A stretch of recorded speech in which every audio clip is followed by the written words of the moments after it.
In today's world, one reality stays clear and unshaken. The Catholic Church is global, not national, and that alone changes everything about how it interacts with political power.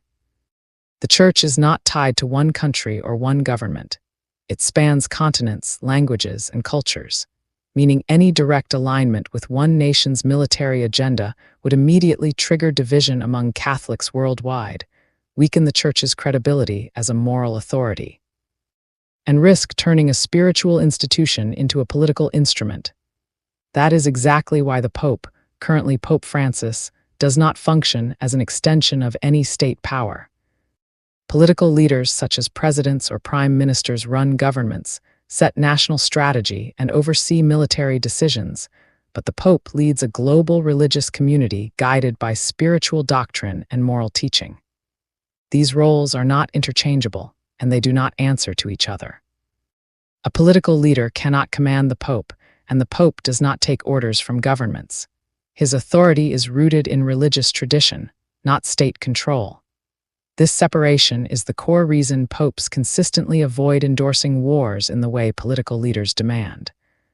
Instead, they speak in terms of peace, justice, protection of civilians, and human dignity, even when those messages are uncomfortable for those in power. Historically, when religion and warfare were tightly linked in earlier eras, it often led to deep conflict and long-term damage to faith institutions, which is why the modern Church has deliberately moved away from political alignment in matters of war. In recent public debate, some political voices have criticized religious messaging that references Scripture in discussions of global conflict, sparking controversy over whether faith-based language should enter political spaces at all. But the Vatican's position remains consistent. Scripture and moral teaching are not threats.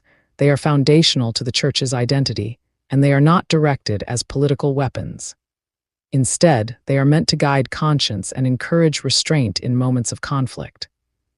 The tension we are seeing today is not about control, but about boundaries, who speaks for nations and who speaks for faith. And those lines remain firmly separated. For everyone who is listening, if you have not yet followed or subscribed, please feel free to follow my page so that you don't miss what's coming next. Please feel free to like, share, and comment. Thank you so much. With love always, Maria DC Santiago.